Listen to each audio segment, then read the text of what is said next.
அஸ்ஸலாமு அலைக்கும் viewers, welcome to சமையல். இன்றைக்கி நம்ம பார்க்க போகிறது என்ன அப்படின்னு பார்த்தீங்கன்னா, அரபிக் மசாலா எப்படி ரெடி பண்ணுறது அப்படிங்கிறத பற்றி தான் நம்ம இந்த வீடியோவில் பார்க்க போகிறோம். வாங்க நம்ம வீடியோக்குள்ளார போய் பார்க்கலாம்.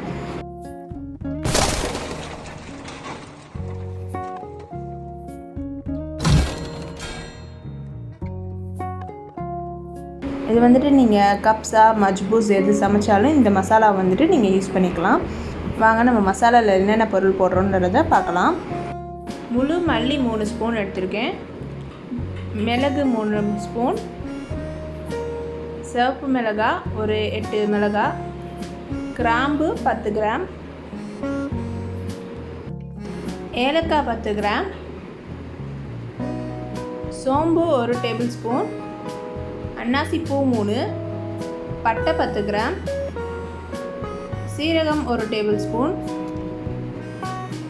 ட்ரை லெமன் 2, கல்பாசி 2 டேபிள் ஸ்பூன், அப்புறம் பே லீஃப் பிரியாணி லீஃப் வந்துட்டு ஒரு 3, ட்ரை ஜிஞ்சர் ஒரு 3 துண்டு எடுத்திருக்கேன். இது எல்லாமே இப்போ வந்துட்டு ஒரு கடாயில் போட்டு நல்லா ஃப்ரை பண்ணிக்கலாம்.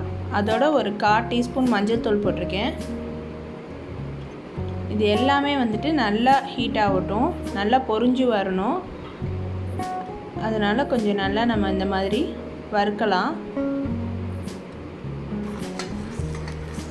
நீங்கள் எல்லாமே இதே மாதிரி ஒன்றா போட்டும் நீங்கள் ஃப்ரை பண்ணி எடுத்துக்கலாம், இல்லை தனித்தனியாக போட்டும் நீங்கள் ஃப்ரை பண்ணி எடுத்துக்கலாம்.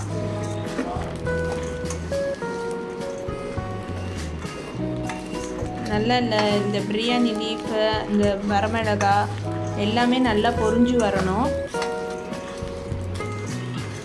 அடுப்பை வந்துட்டு லோ ஃப்ளேமில் வச்சுட்டு இந்த மாதிரி நல்லா வறுத்து எடுத்துக்கோங்க. இப்போ இதை வந்துட்டு ஆற விட்டுறலாம். நம்ம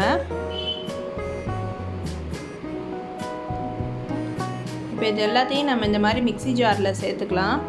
இதை வந்துட்டு நல்லா நைஸ் பவுடரை நம்ம அரைச்சி எடுத்துகிட்டு வரணும். இப்போ பாருங்கள், இப்போ நம்ம நைஸ் பவுடரை அரைச்சிட்டோம். அவ்வளோதான், மசாலா ரெடி ஆகிடுச்சு. இந்த மசாலா வந்துட்டு நம்ம மஜ்பூஸ் ஆக்க, கப்ஸா ஆக்க இதுக்கெலாம் நல்லா நம்ம யூஸ் பண்ணிக்கலாம்.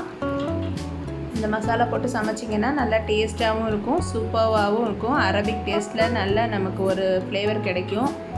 நீங்களும் வீட்டில் ட்ரை பண்ணி பாருங்கள், கண்டிப்பாக உங்களுக்கும் பிடிக்கும்.